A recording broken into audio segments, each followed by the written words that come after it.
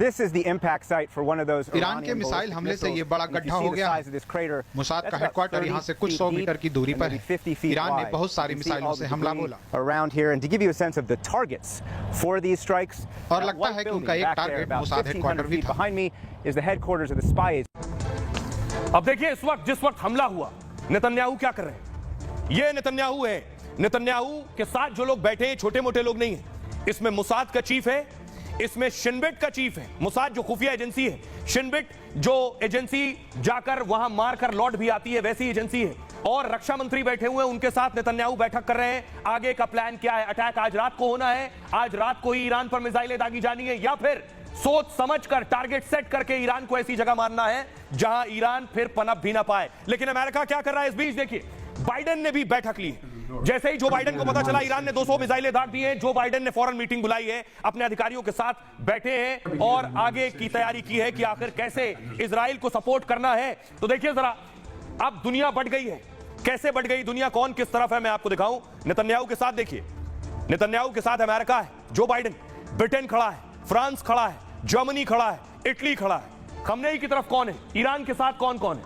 Netanyahu है, Jinping है, Erdogan यानी टर्की है और फिलिस्तीन खड़ा हुआ है। अटैक के फौरन बाद नेतन्याहू ने कहा इजराइल पर किया गया हमला विफल रहा है, ईरान ने बहुत बड़ी गलती कर दी है, तेहरान को इसकी कीमत चुकानी होगी, हमले की जगह और समय हम तय करेंगे। नेतन्याहू ने कहा तेहरान ने हमारे दृढ़ संकल्प को नहीं समझा, सिनेवर और दाइफ ने इसे नहीं समझा, नसरल्ला या मोहसेन ने भी नहीं समझा, वो इसे समझेंगे।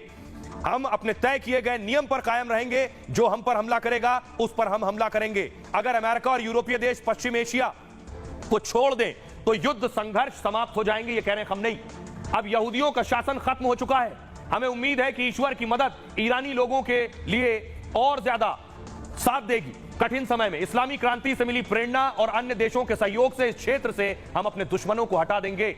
यह हमला सिर्फ एक ट्रेलर था, ईरान कह रहा है। इजराइल हमसे जंग में न उलझे, इजराइल को बर्बाद करके छोड़ेंगे। देखिए जो बाइडेन क्या कह रहे हैं, अमेरिका, ईरान का हमला पूरी तरह से फेल रहा है, हम पूरी तरह इजराइल के साथ खड़े हुए हैं। अमेरिका मिडिल ईस्ट में होने वाली घटनाओं पर बहुत बारीकी से नजर बनाए हुए, इजराइल की रक्षा के लिए हम प्रतिबद्ध हैं। नेतन्याहू के बाद देखिए पुतिन क्या कह रहे हैं। पुतिन कह रहे हैं इजराइल ईरान जंग को लेकर पुतिन ने अपने प्रधानमंत्री को ईरान भेजा हुआ है इस वक्त। यानी सोचिए ईरान ने हमला किया और पुतिन के पीएम खुद ईरान में थे।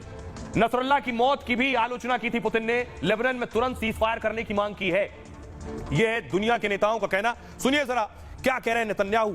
खमनेई, उन्होंने वीडियो जारी किया और खमनेई मैं आपको बताऊं 24 घंटे में दसियों मैसेज कर चुके हैं, ट्विटर पर लिख चुके हैं। क्या ईरान को कोई डर है, इसीलिए बार बार वो इस तरह के संदेश भेजकर उलझाए रखना चाहता है, अपना डर दबाने और छिपाने की कोशिश कर रहा है? सुनिए।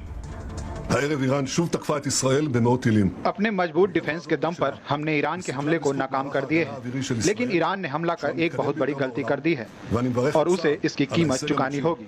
जो हम पर हमला करेगा, हम भी उस पर हमला करेंगे। האחריות שגיליתם אתם אזרחי ישראל.